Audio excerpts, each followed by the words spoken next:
desembargadoras, senhores desembargadores, subprocurador-geral de Justiça, senhores advogados, senhores servidores, todos aqueles que nos assistem, boa tarde. Vamos dar início à sessão do órgão especial do dia 26 de outubro. Na pauta protocolar, apresentação das condolências deste órgão especial por força do falecimento do justíssimo senhor Agenor Gomes de Albuquerque, pai da excelentíssima doutora Patrícia Soares de Albuquerque, juíza de direito da 4ª Vara de Família e das Sucessões da comarca de Guarulhos, ocorrido no dia 19 de outubro. Do excelentíssimo desembargador Alexandre Moreira Germano, aposentado, pai da excelentíssima juíza Carla Temes Largota Germano, que foi minha assessora, foi coordenador do Museu do Tribunal de Justiça por 16 anos. O falecimento ocorreu no dia 21 de outubro. Do excelentíssimo desembargador Revaldo Veríssimo Monteiro dos Santos, também aposentado, ocorrido no dia 25 de outubro. Do excelentíssimo desembargador Luciano Ferreira Leite, também aposentado, primo do desembargador Maurício Ferreira Leite, ocorrido em 25 de outubro. E as congratulações com os votos de felicidade pela aposentadoria voluntária da excelentíssima doutora Denise Cavalcante Forte Martins, juíza de direito da 4ª Vara Civil da comarca de Osasco, publicado no dia 24 de outubro.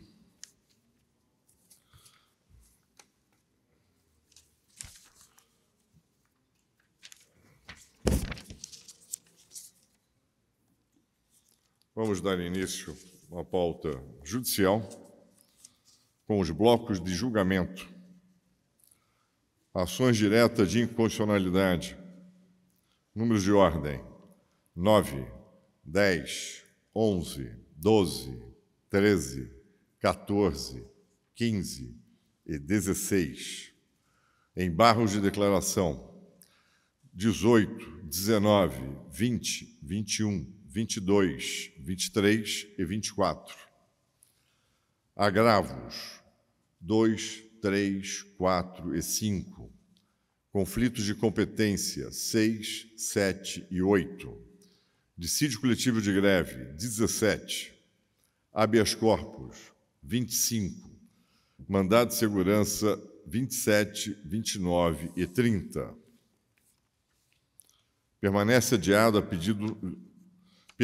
adiado o número 34 de ordem desta sessão, em que é relator Sua Excelência desembargador Elcio Trujillo. Há um pedido de adiamento para a sua sustentação oral, é o número 31 de ordem. Não há objeção, todos concordam com o pedido de adiamento por uma sessão para sustentação oral. O relator já acusou que dele concorda. Então, fica deferido o número 31 de ordem, é uma ação rescisória em que é relator Sua Excelência desembargador Jarbas Gomes, os advogados Flávio Cardoso de Oliveira ou Stephanie Lopes Pfizer.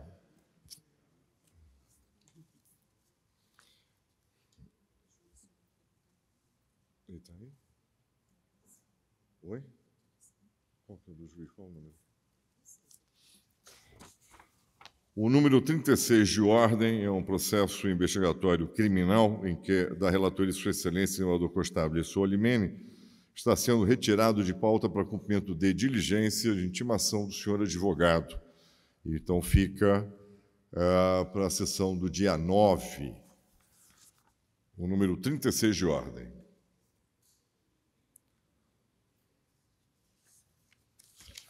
Vamos à pauta administrativa. O número 1 de ordem é o agravo interno e expediente administrativo. O agravo interno interposto pelo desembargador Carlos Henrique Abrão, referente aos requerimentos de folha 2.284 e 2.285, além de 2.304 e 2.308, formulados nos autos de processo administrativo disciplinar 2020/124.538 e conexo. O relator, Sua Excelência, o desembargador Matheus Fontes, há um pedido de adiamento de uma sessão para memoriais ou sustentação oral. Com a palavra, Sua Excelência, o desembargador relator. Boa tarde a todos. De fato, senhor presidente, há um pedido para que se adie o julgamento ficaria para dia 9, já que nós não vamos ter sessão no dia 2.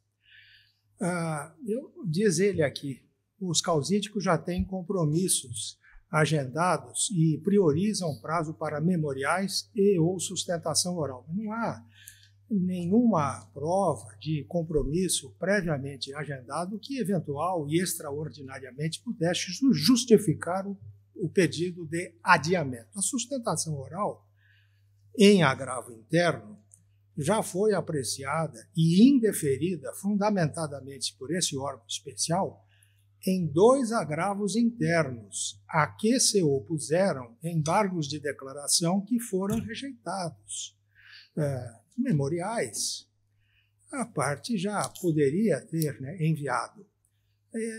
Alude-se ainda que o Colégio do Conselho Nacional de Justiça deverá apreciar brevemente requisitos autorizadores da própria abertura deste processo, o que poderá, segundo o interessado, servir de nexo de prejudicialidade ao exame do recurso. Eu, até o presente momento, eu não recebi nada, nenhuma determinação superior para que nós não possamos julgar o recurso. De modo que eu, respeitosamente, proponho que seja indeferido o pedido de adiamento. A questão está em discussão. E sustentação oral também. Em deferir o pedido de adiamento. O senhor advogado, apesar do pedido de adiamento, o senhor me permite? Eu estou presidindo. Pode ser? O senhor me permite? Muito obrigado. Como todos já perceberam, o senhor advogado, apesar de pedir o adiamento, compareceu, me parece que para a sustentação oral, como já há o voto de Sua Excelência do relator contrário à sustentação oral, a matéria está em discussão. Fica indeferido, pois, o pedido de sustentação oral. Doutor, muitíssimo obrigado. Tenha uma boa tarde.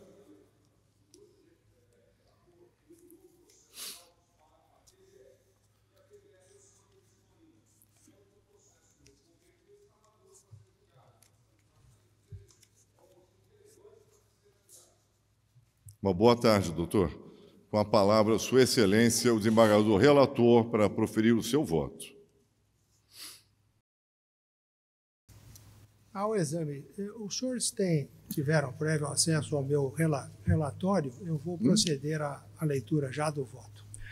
Ao exame circunstanciado das inumeráveis peças do processo administrativo disciplinar, é possível verificar que a Secretaria da Magistratura vem dando regular andamento ao feito, atendendo a todas as solicitações que lhe são dirigidas com presteza, inclusive requerimentos de acesso aos autos, não havendo dificuldade em consultá-los. Pedido de designação de audiência com os advogados do interessado restou atendido, pois, em audiência telepresencial de 30 de setembro de 22, o relator, que sou eu, recebeu o ilustre advogado Dr. Arthur Milhari Júnior pela defesa do desembargador Carlos Henrique Abrão. Na última segunda-feira, recebi também em audiência telepresencial o ilustre Dr. José Cretella Júnior. Questão envolvendo sustentação oral em agravo regimental restou superada, porque pedido dessa natureza foi indeferido pelo órgão especial na sessão de julgamento de 24 de agosto de 22, por ausência de previsão legal e regimental. E o indeferimento foi confirmado posteriormente pelo mesmo órgão especial na sessão de julgamento de 28 de setembro, em que foram rejeitados os 2 embargos de declaração opostos pelo interessado ao acórdão que negara provimento aos 2 agravos internos interpostos da decisão do relator, que indeferir oitiva de testemunha residente no exterior e delegar a atos de instrução a juízes assessores da Egrégia Corregedoria, expressamente designados para esse fim. a publicação da pauta para a sessão administrativa do órgão especial de 28 de setembro, ficou disponível no Diário da Justiça Eletrônico de 21 de setembro, sendo considerada publicada no primeiro dia útil seguinte. Da publicação da pauta consta mesmo 2 embargos de declaração. Os números estão aqui mencionados no voto. Porém, os de número 643 se referem a 2 embargos de declaração opostos pelo interessado em petições apartadas contra o mesmo acórdão, que negara provimento aos 2 agravos internos da decisão do relator, que indeferir oitiva de testemunha residente no exterior e delegara atos de instrução a juízes assessores da Corregedoria expressamente designados para esse fim. E todos os 3 embargos de declaração foram devidamente apreciados e julgados, não havendo irregularidade a ser corrigida. Eu menciono as folhas e o número dos processos. O interessado sabe ter oposto 2 embargos de declaração contra o mesmo acórdão, que negara provimento a 2 agravos internos, não havendo necessidade de se conferir a cada um deles números diferentes ou publicar sua inclusão em pauta em separado, sendo gratuita a alegação de dificuldade de compreensão e para o trabalho da defesa.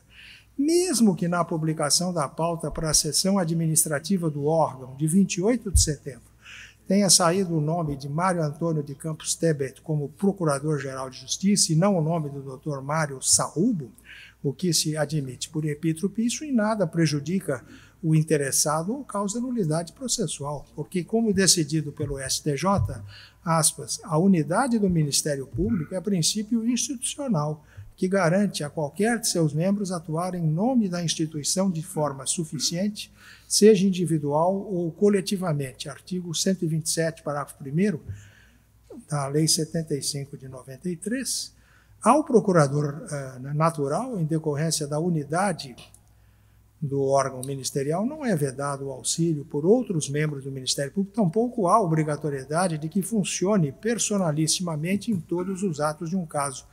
Fecha aspas. Refiro-me ao recurso em habeas corpus 87.161 do Rio de Janeiro, relatado pelo ministro Nefe Cordeiro, publicado no Diário de Justiça Eletrônico de 19 de junho de 2018. Outrosim, os embargos de declaração foram julgados pelo órgão especial, que foi quem proferiu as decisões embargadas, e a composição do órgão especial para julgamento dos embargos de declaração não pressupõe a identidade física dos desembargadores que participaram das decisões embargadas, nem a alteração de sua composição, quando do julgamento dos recursos de integração viola o princípio do juiz natural, conforme entendimento do STJ, que cito no voto. Pedidos de sobrestamento do procedimento administrativo disciplinar e de adiamento do julgamento dos embargos de declaração foram indeferidos pelo órgão especial na sessão de 28 de setembro, ocasião em que também rejeitou os 3 embargos de declaração. Confira-se folhas 2.292 a 2.296 dos autos do processo 124.538 de 2020, 180 a 188 dos autos do processo 77.643 de 2022. Tais pedidos, portanto, restaram superados, a eles não cabendo retornar. Acerca de provas a serem produzidas e a forma de sua produção, já houve decisão do relator, a folhas 1957 e 1958 do processo 124.538 de 2020, bem como do órgão especial, folhas 192 dos autos do processo 77.643 de 2022, não havendo nada a ser deliberado a respeito no momento, até porque os atos instrutórios ainda não tiveram início. Sobre inadmissibilidade da suposta delegação pelo relator da função de juiz natural ao órgão colegiado, isso não ocorre, porque, de acordo com o disposto no artigo 13, inciso 2, a linha G do regimento interno do TJ de São Paulo, o órgão especial é o juiz natural do processo disciplinar contra magistrado, como bem é observado pela Procuradoria-Geral de Justiça. Seria, a meu ver, impensável que, tendo sido o processo disciplinar instaurado pela maioria absoluta dos membros do órgão especial desta Corte, pudesse o relator dispor sobre suas condições de procedibilidade para a finalidade, antes mesmo de iniciada a instrução, de seu trancamento liminar em decisão monocrática. É o que a parte quer. Eu não posso fazer isso. Demais questões, inclusive as preliminares, se entrosam com o mérito, como decidiu também o órgão especial ao negar provimento aos agravos internos na sessão de julgamento de 31 de agosto, conforme folhas 131 e 137 do processo 77.643 de 2022. Pelo meu voto, senhor presidente, nego provimento ao recurso. Sua Excelência, o desembargador relator, nega provimento ao recurso. A matéria está em discussão. Negaram provimento ao recurso à unanimidade. Esse é o resultado do julgamento. Vamos ao número 2 de ordem. É um recurso expediente administrativo em que a relator, Sua Excelência, o Corregedor-Geral da Justiça. Recurso interposto por Leandro Aparecido Dias, contra a decisão que determinou o arquivamento nos termos do artigo 9º, parágrafo 2º da Resolução 135 do Conselho Nacional de Justiça. Com a palavra, Sua Excelência, o desembargador relator. Muito obrigado, senhor presidente. Boa tarde, eminentes colegas, senhores advogados, senhoras advogadas, servidores. Senhor presidente, eu vou fazer a leitura da ementa e, se necessário, estou à disposição para esclarecimentos. Trata-se de recurso administrativo, reclamação disciplinar, apuração preliminar, deveres de urbanidade e cortesia, desrespeito a tais deveres não configurado, inadmissibilidade da análise de questões apenas jurisdicionais na esfera administrativa disciplinar. Artigo 41 da Lei Orgânica da Magistratura Nacional. Indícios de falta funcional por parte do magistrado não materializados. Artigo 9º, parágrafo 2º da Resolução 135 do CNJ. Arquivamento da reclamação. Recurso administrativo a este colendo órgão especial do Tribunal de Justiça, com fulcro no artigo 10 da Resolução 135/2011, também do CNJ. Alegações, a meu sentir, reiteradas, que não afastam os motivos do arquivamento. Decisão confirmada pelo meu voto, senhor presidente. Eu nego o provimento ao recurso com comunicação à Corregedoria Nacional de Justiça. É como voto. Desembargador relator, nega o provimento. A matéria está em discussão. Negaram o provimento ao recurso à unanimidade. Esse é o resultado do julgamento. O número 2 de ordem é a opção do desembargador Fernando Reverendo Vidal Acauí pela 7ª Câmara de Direito Privado na cadeira anteriormente ocupada pelo desembargador Luiz Mário Galbetti. A matéria está em discussão. Deferiram à unanimidade a opção.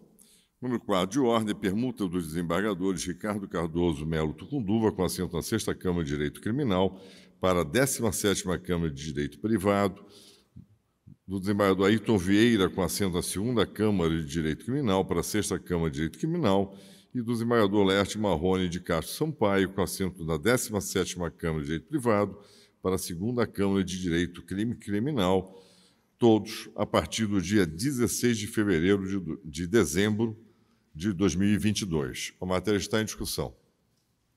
Deferiram as permutas à unanimidade.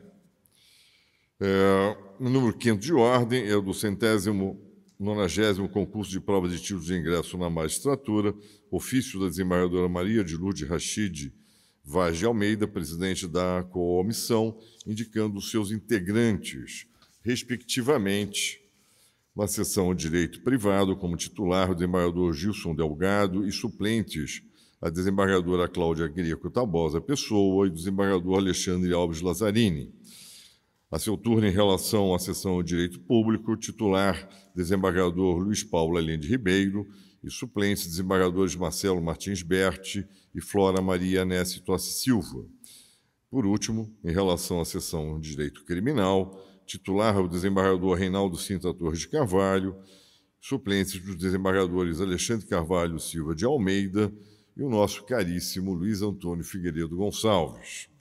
Me parece que nós já fizemos isso de outras vezes, atendendo à composição indicada pela presidente da banca. A matéria está em discussão. Nada havendo, aprovaram as indicações com determinação de ofício à Ordem dos Advogados do Brasil para indicação de integrante, assim como ao douto Ministério Público do Estado de São Paulo. O próximo item são os afastamentos, todos já receberam com a especificação dos nomes e datas.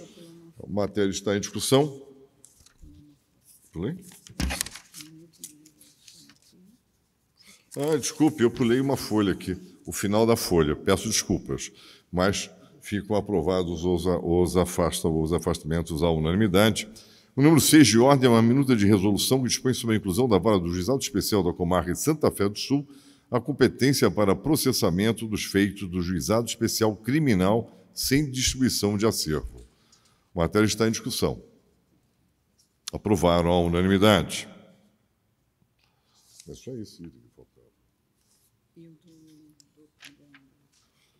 E também o número 7 de ordem do extrajudicial, o 12º concurso de prova de títulos que otorga delegações e notas do Registro do Estado de São Paulo, o ofício do Dr. Francisco Mário Ribas, oficial do Registro Civil das Pessoas Naturais e tabelião de nota do Distrito de Itaquera, solicitando sua dispensa pela banca examinadora do 12º concurso.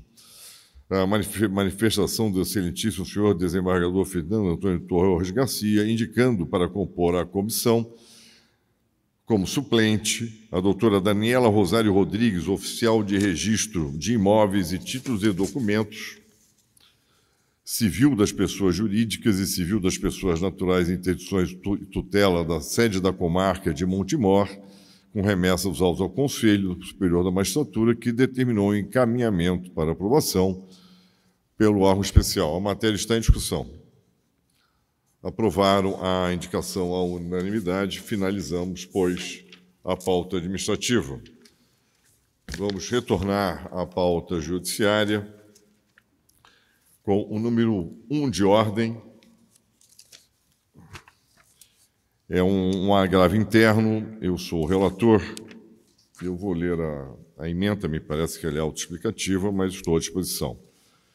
Agravo interno, decisão que indeferiu pedidos de suspensão de decisões de natureza cautelar, parte delas mantidas no julgamento das ações movidas por Guerino 600 Transporte S.A., que autoriza a autora, que é detentora de permissão do transporte interestadual de passageiros, a promover seccionamento em novas linhas de transporte intermunicipal no Estado de São Paulo, pretensões anteriormente indeferidas pela Artesp, Agência Reguladora de Serviços Públicos e Delegados de Transporte do Estado de São Paulo. Solicitação de prévia intimação da Artesp para prestar subsídios para a decisão deste incidente. Pedidos formulados por pessoa de direito privado, permissionária de serviço público de transporte, legitimidade e interesse público primário, contudo, não configurados.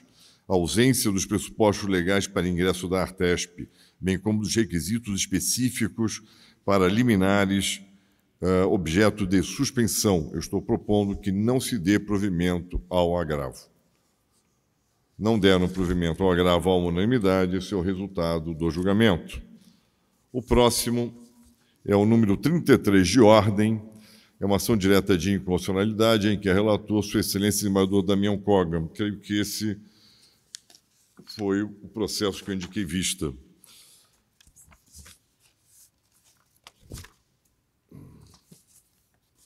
Adiado a pedido do desembargador Ricardo Anaf, após os votos do relator e dos excelentíssimos senhores desembargadores Gemciano, Jacó Valente, Ademir Benedito e Figueiredo Gonçalves, julgando a ação improcedente, e dos excelentíssimos senhores desembargadores Evaristo Santos e Campos Melo, julgando a ação procedente com modulação.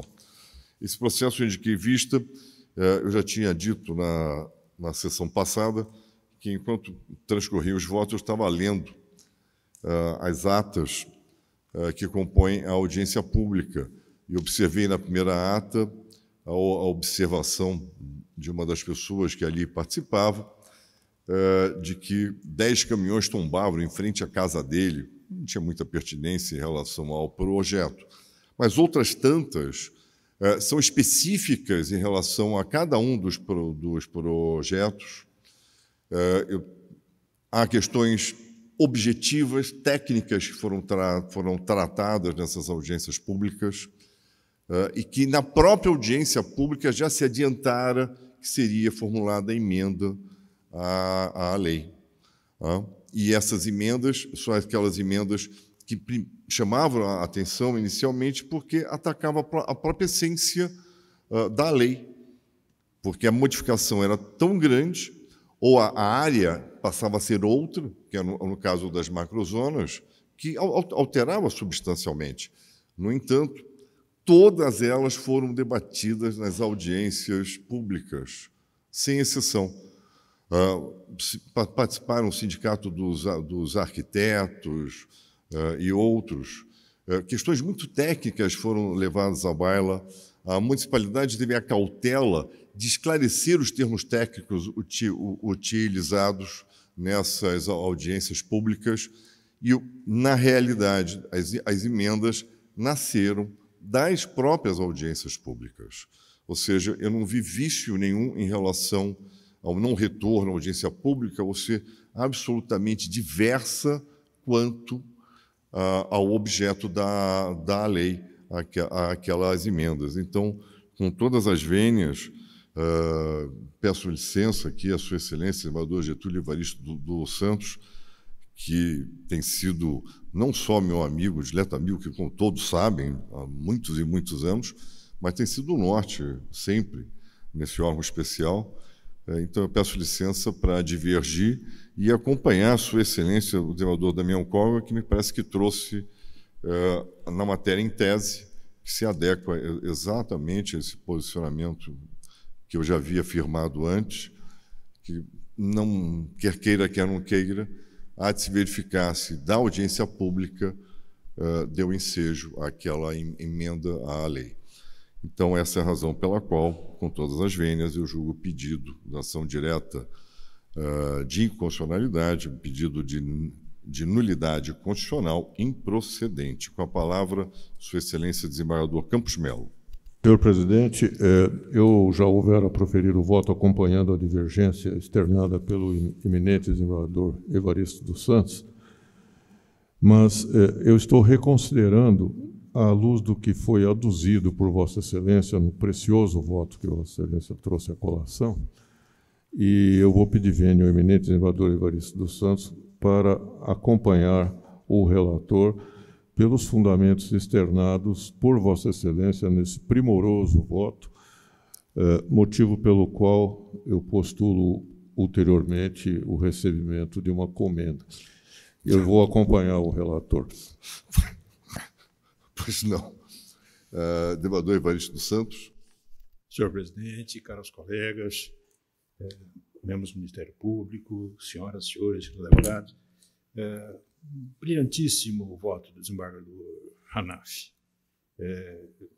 Sinceramente, eu passei 2 dias meditando novamente sobre a questão e vejo que, à luz de uma posição, tudo que Vossa Excelência ponderou deve ser considerado. No entanto, data máxima vênia, eu entendo um critério um pouco diverso na extensão do entendimento da participação popular.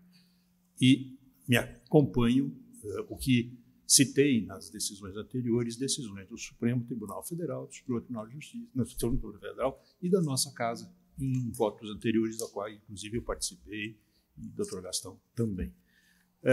Com isso, senhor presidente, eu peço vênia para manter o meu voto divergente. Sem dúvida, absolutamente respeitável o voto de Vossa Excelência. A matéria está em discussão. Eu vou colher os votos. Relator e divergência.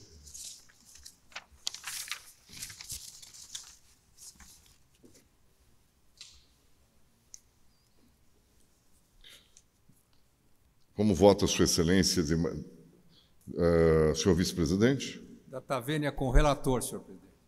Relator. Como vota Sua Excelência, senhor corregedor-geral? Respeitosamente, com o relator, senhor presidente. Relator. Como vota Sua Excelência, desembargador Xavier de Aquino, decano?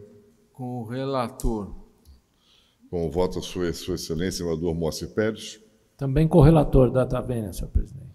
Como vota Sua Excelência, desembargador Francisco Cascone? Com a devida vênia, com o relator, senhor presidente. Como vota Sua Excelência, desembargador Viana Cotrim? Como vota Sua Excelência, desembargador Fábio Gouveia? senhor presidente. Com o voto, Sua Excelência, desembargador Matheus Fontes. No voto com o relator. Com o voto, Sua Excelência, desembargador Haroldo Viotti. Com a divergência, senhor presidente. Com o voto, Sua Excelência, desembargador Costabile Solimene. Com o relator, senhor presidente. Com o voto, Sua Excelência, desembargador Elcio Trujillo. Com o devido respeito, com a divergência. Divergência. Com o voto, Sua Excelência, desembargador Luiz Fernando Nisch. Data vênia com a divergência. Com o voto, Sua Excelência, desembargador Jarbas Gomes.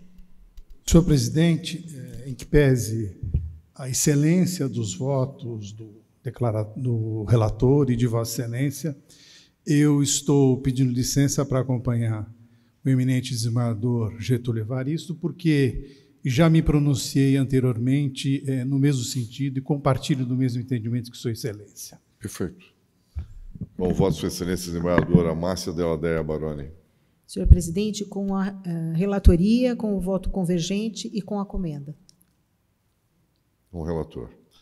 Com o voto, Sua Excelência, desembargador Tasso Duarte de Mello. Senhor presidente, eu voto com a divergência. Acompanho a relatoria, perdão. Relator? Relator. Com o voto, Sua Excelência, desembargador Camilo Leles. Com o relator, senhor presidente. Relator. Com o voto, Sua Excelência, desembargador Flávio Abramovich. Relator. Julgaram improcedente o pedido por maioria de votos. Declaram votos convergentes. Eu declaro voto convergente. Alguém mais declara voto convergente? Desembargador Jacó Valente. Gemiciano também. Mais alguém? Declara voto convergente. Eu, desembargador Jacó Valente, desembargador Gemiciano, e voto divergente, o relator, desembargador Getúlio Evaristo dos Santos. Relator, digo, divergente, que abriu a divergência, Getúlio Evaristo dos Santos. Perfeito? Esse é o resultado do julgamento. Vamos à primeira sustentação oral. É o número 35 de ordem, é uma ação direta de inconstitucionalidade em que a relator, Sua Excelência, desembargador Viana Cotrim. Eu convido a doutora Ana Paula Sabadim dos Santos Medina a subir à tribuna, o doutor Roberto Correia de Mello, também convido para assumir a tribuna,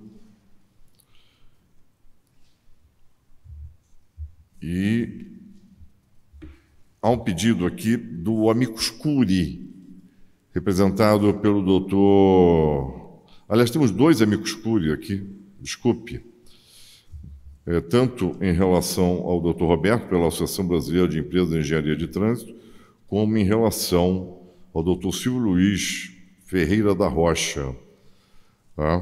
Pela União Brasil. Eu convido o doutor Silvio a assumir a tribuna, muito embora eu vá pôr em discussão a possibilidade da sustentação oral pelo amicus curiae.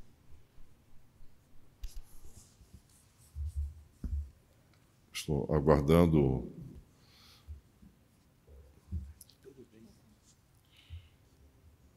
Esta corte não tem admitido a sustentação oral do amicus curiae. Sua Excelência, o desembargador relator, está admitindo ou não?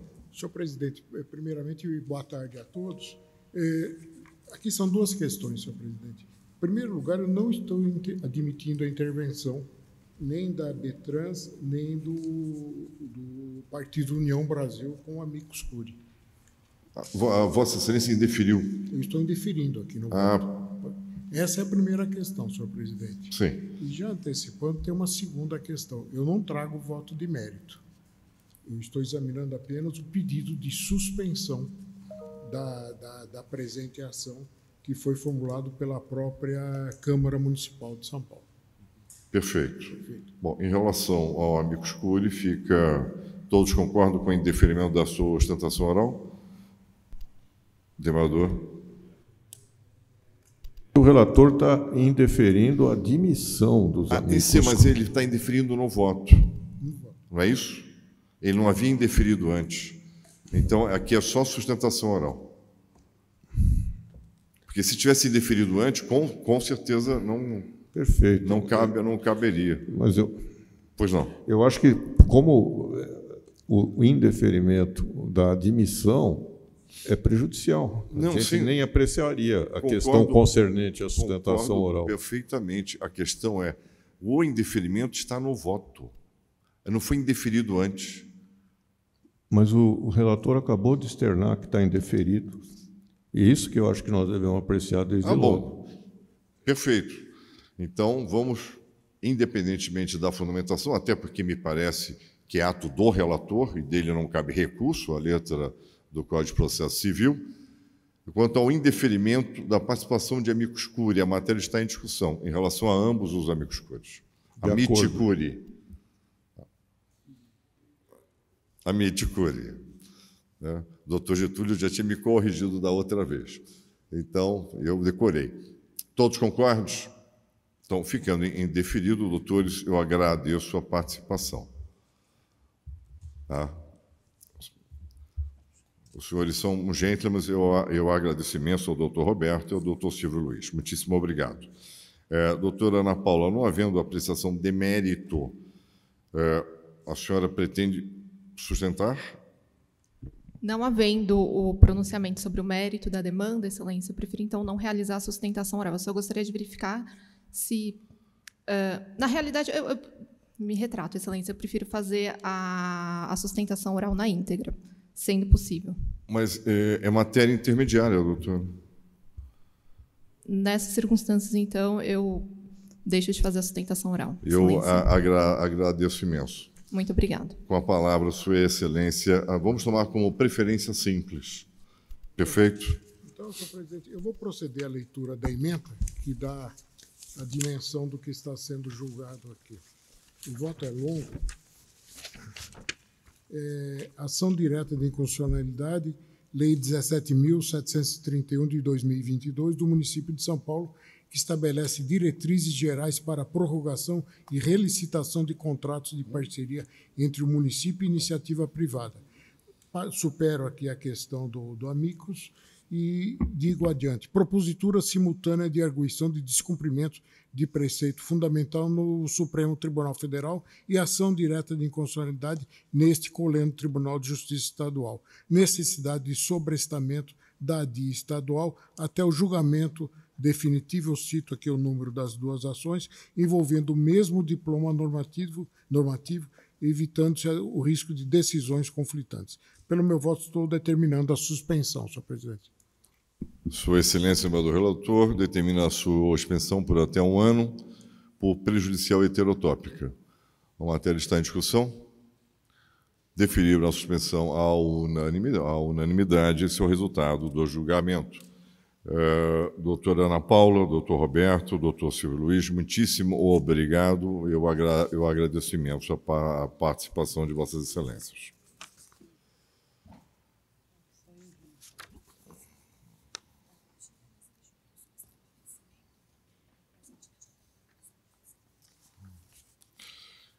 O próximo é o mandado de segurança civil, da relatoria de Sua Excelência, desembargador Elcio Trujillo.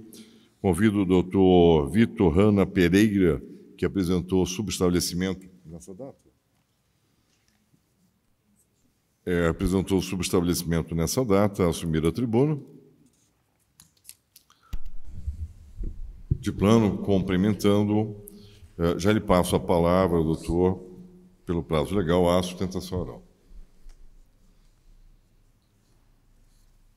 O senhor está com a palavra. Obrigado. Gostaria de cumprimentar inicialmente todos os desembargadores, na pessoa do ilustríssimo presidente Ricardo Anaf, cumprimentar também o doutor representante do Ministério Público aqui presente, servidores, colegas advogados e demais presentes. Excelências, trata-se aqui de um mandado de segurança impetrado contra ato do governador do Estado de São Paulo, que não se manifestou em relação a pedido da Defensoria do impetrante, objeto de conselho de justificação, Excelências. O conselho de justificação é um procedimento administrativo que é instaurado contra oficiais da Polícia Militar do Estado de São Paulo. E a defesa aqui do impetrante sustenta o conhecimento do mandado de segurança, já que o governador do Estado de São Paulo, que é o responsável final, ele que detém a decisão a respeito do mérito do procedimento administrativo. Inicialmente, Excelências, antes de entrar no mérito propriamente dito desse mandado de segurança, é necessário esclarecer no que consiste o procedimento denominado Conselho de Justificação. Como já falado, é um procedimento instaurado com o intuito exclusório de oficiais da Polícia Militar do Estado de São Paulo. Ele é instaurado em virtude de uma lei federal que é aplicada aos oficiais aqui do Estado de São Paulo. Ele tem início com a formação de um conselho, que é chamado Conselho de Justificação. E esse procedimento administrativo, ele é judiciariforme, o que significa que ele tem início na esfera administrativa, junto à Polícia Militar, e ele se encerra de forma judicial, junto ao Tribunal de Justiça Militar do Estado de São Paulo. Após decisão do TJM, aqui de São Paulo, os autos são remetidos ao governador, que tem decisão final a respeito do processo administrativo. É por isso, mais uma vez, que a defesa do impetrante sustenta o conhecimento, né, da ação de mandado de segurança pelo órgão especial, já que a decisão final, quem detém a decisão final é o próprio governador. Quais são as teses, Excelências, que nós exposamos aqui neste mandado de segurança? A primeira delas é a falta de fundamentação do secretário de Segurança Pública. E o porquê? Por que nós defendemos essa falta de fundamentação? Porque dentro do procedimento do Conselho de Justificação, ele, assim que ele é relatado pelo seu conselho formado na parte administrativa, ele é inicialmente remetido ao senhor secretário de Segurança Pública do Estado de São Paulo. Este secretário, após decisão, remete os autos para o Tribunal de Justiça Militar. Ocorre que o próprio secretário, ele detém o poder em relação a esse procedimento administrativo. Ou seja, ele pode arquivar o Conselho de Justificação, tendo em vista que, na opinião dele, não se tem uma transgressão disciplinar. Ele pode, inclusive, determinar uma sanção não exclusória para o oficial da Polícia Militar. Agora, se ele entender que há uma procedência das acusações, aí sim ele deve remeter os autos ao Tribunal de Justiça Militar para que assim proceda com decisão final. Ocorre que, neste Conselho, Excelências, a defesa aqui sustenta falta de fundamentação pelo seguinte motivo. O secretário, ao decidir pela procedência do Conselho de Justificação, ele faz menção, ele faz referência, como razões de decidir, a 3 pareceres anteriores aos autos chegarem até o secretário. São 3 pareceres. Ele fez referência ao parecer do próprio Conselho de Justificação, ele fez menção ao parecer da Procuradoria do Estado e também parecer de um órgão interno da própria Secretaria de Segurança Pública. Ocorre que, nos 2 primeiros, o parecer foi favorável ao impetrante. O parecer do próprio Conselho foi pela sanção não exclusória.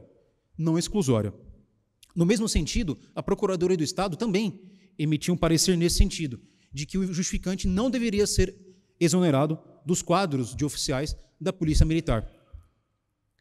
E apenas no 3º parecer, que é interno dentro da Secretaria, é que foi julgado procedente as acusações. No entanto, a defesa sustenta a falta de fundamentação porque o próprio secretário faz menção às decisões que foram favoráveis ao impetrante. No entanto, com conclusão contrária a ele. Há, na espécie aqui, Excelências, uma nítida incoerência do próprio secretário, já que ele faz menção a 2 decisões favoráveis ao impetrante, justificante, e, ao final, acaba julgando procedente as acusações. Aí que vem a falta de fundamentação e incoerência por parte do secretário de Segurança Pública. E o único parecer que julgou procedente as acusações foi exarado por um órgão interno da Secretaria, que, na verdade, fundamentou o seu parecer em decisão em processo criminal que foi reformado pelo Supremo. Ou seja, parte de uma premissa inexistente. Em suma, o único parecer desfavorável ao impetrante, na verdade, surgiu através de uma decisão criminal que foi, inclusive, reformada pelo Supremo. Então, é por isso que o impetrante pede para Vossas Excelências a declaração de nulidade da decisão do secretário, justamente pela falta de coerência entre a própria fundamentação e a sua conclusão. Essa é uma das teses deste mandado de segurança. A segunda delas, Excelências, trata-se aqui da concretização e caracterização da prescrição administrativa, prescrição da pretensão punitiva administrativa. Isso porque rege a lei federal do Conselho de Justificação que o Estado possui 6 anos a partir da data do fato para caracterizar a punição contra o seu oficial. E aqui no caso dos autos, excelências, os fatos são de 2012 a 2013. E nesta lei federal não há qualquer causa, não há qualquer menção à causa de interrupção ou suspensão da prescrição. Ou seja, como o Conselho de Justificação ainda não se encerrou, é nítido que houve prescrição. No entanto, a fundamentação exarada pelo próprio Tribunal de Justiça Militar é de que deve-se aplicar a esse procedimento administrativo causas interruptivas aplicadas ao próprio direito penal. Só que aqui a defesa sustenta que a prescrição é um direito constitucional, é um direito fundamental, e que dela não pode haver qualquer tipo de interpretação restritiva. Ou seja, se a própria legislação federal não criou nenhuma causa de interrupção, não pode o julgador e nem qualquer outra autoridade assim criar, sob pena, inclusive, de ferir o princípio da legalidade. Então, basicamente, excelências, esses são os pedidos em mandado de segurança, e a defesa aqui do impetrante pede a concessão da segurança para, inicialmente, arquivar esse conselho de justificação pela caracterização da prescrição e, subsidiariamente, se assim não entenderem vossas excelências, que reconheçam a nulidade da decisão exarada pelo próprio secretário de Segurança Pública. Obrigado, presidente.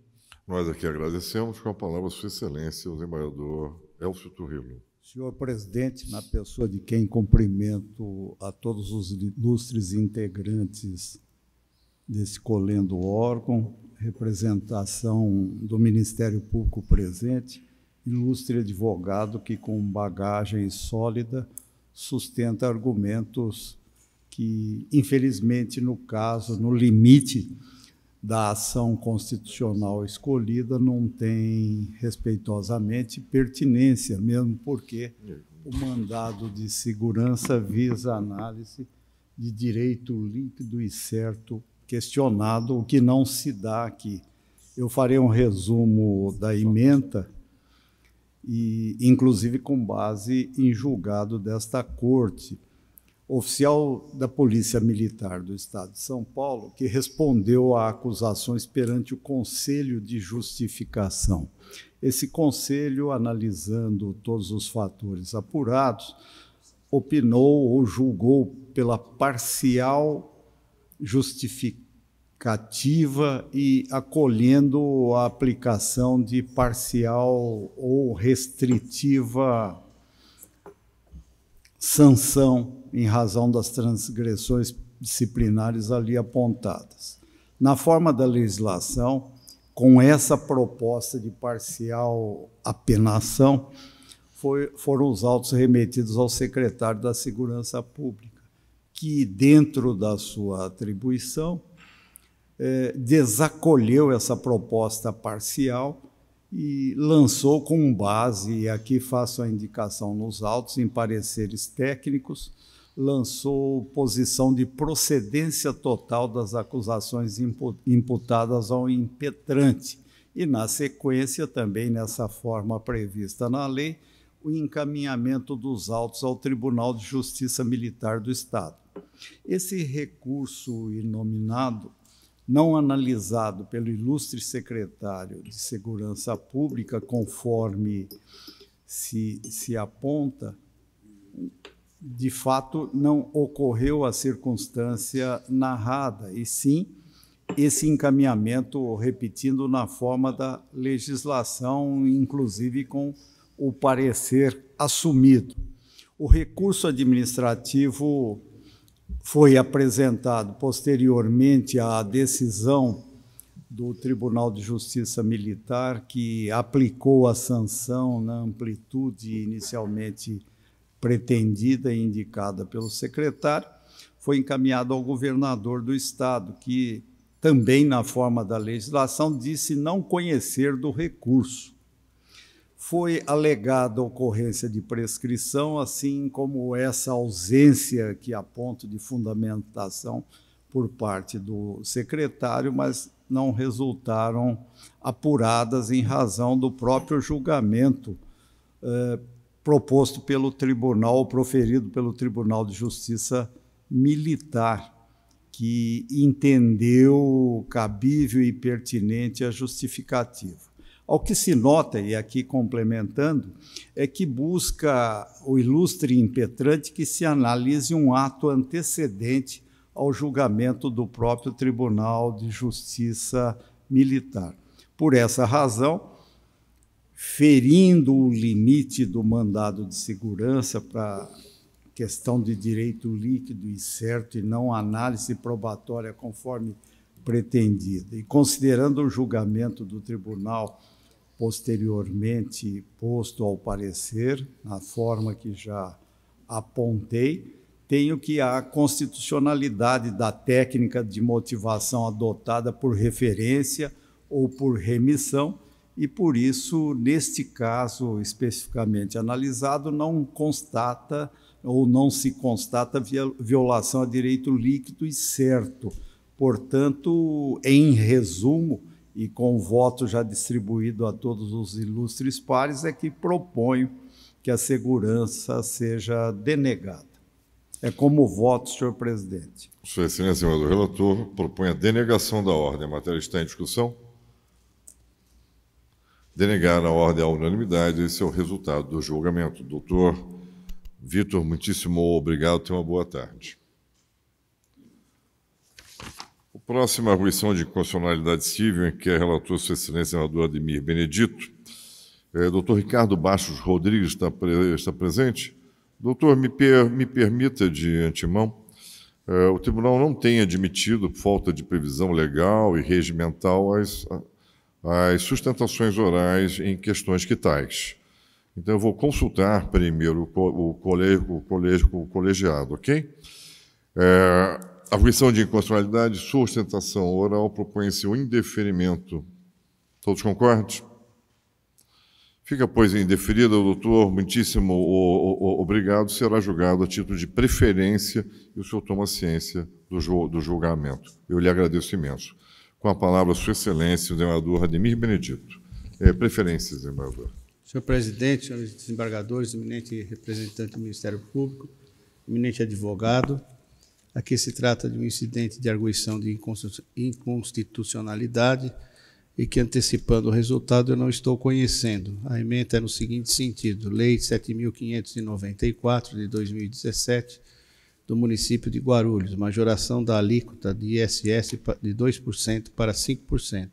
Reserva de plenário, Constituição Federal, artigo 97, afetação ao plenário do tribunal ao seu órgão especial, que depende do acolhimento da arguição de inconstitucionalidade pela Câmara ou turma julgadora, nos termos do artigo 949, inciso 2 do Código de Processo Civil. Trago inúmeros aqui precedentes da Corte, do colendo órgão especial, ressaltando que, no caso concreto, não houve juízo prévio acerca da constitucionalidade ou não da norma impugnada. Por essa razão, na linha dos precedentes que eu indico no voto, eu proponho não conhecimento do incidente. O desembargador relator não conhece do incidente. A matéria está em discussão. Não conheceram do incidente por ausência de pressuposto. A unanimidade, esse é o resultado do julgamento. Doutor Ricardo Bastos Rodrigues, muitíssimo obrigado. Tenha uma boa tarde. O próximo é um processo em que a relatora, a desembargadora Márcia Della Deia da Baroni, eu havia pedido vista, quando apresentado o voto na sessão passada. Esse outro voto da de Santos realmente me tomou muito tempo, mas hoje de manhã eu consegui ler o voto. Hoje, quando eu cheguei, examinei o processo, o novo voto. Então, se Vossa Excelência puder ler a ementa, quer dizer, o resumo da ementa, que é uma longa ementa, o resumo da ementa seria bom.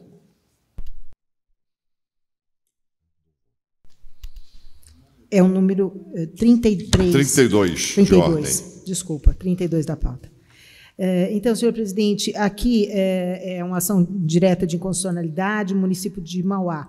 E temos 3 questões aqui. A inserção da expressão "e por transposição efetivada por lei ou ato administrativo posterior tenham sido enquadrados no cargo de Guarda Civil Municipal". Aqui houve um início de tentativa de efetiva transposição e depois houve a modificação dessa lei por lei posterior. Por essa razão, eu estou extinguindo, sem julgamento de mérito, essa parte do pedido.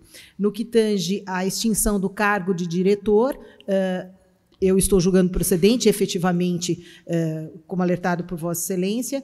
E a última questão é a questão do... Só um instante. Do artigo 5º e o artigo 6º. No caso do artigo 6º, nós estamos julgando procedente justamente para extinguir o cargo, e no caso do artigo 5º é da exclusão daquela expressão. Perfeito. Então, Vossa Excelência julga parcialmente procedente o pedido. Isso. Eu estou acompanhando o voto de Vossa Excelência, a matéria está em discussão. Julgaram parcialmente procedente o pedido, à unanimidade, esse é o resultado do julgamento. Na oportunidade, há de ser conferida a medalha, a comenda do mérito jurisdicional ao Sua Excelência, desembargador Campos Melo, que havia pedido, e estendo a todos a diferença que essa é uma medalha de ouro e o resto é de prata. Então, todos recebem e, lamentavelmente, informo também que não temos mais nenhum processo a julgar. Agradeço aos senhores desembargadores, senhora desembargadora, senhor procurador de justiça, senhores advogados, senhores servidores e todos aqueles que nos assistiram, e declaro encerrada esta sessão, sem antes, contudo, dar a palavra à Sua Excelência, o desembargador Campos Melo. Os meus cumprimentos são muito efusivos, porque Vossa Excelência imprimiu o ritmo mais célere que eu já pude verificar durante as sessões aqui do órgão especial. Vossa Excelência está de parabéns e merecia também uma medalha pela rapidez com que concluiu os trabalhos. Medalha velocista. Exato. Vossa Excelência foi um sprinter hoje. Encerrada a sessão. Uma boa tarde a todos.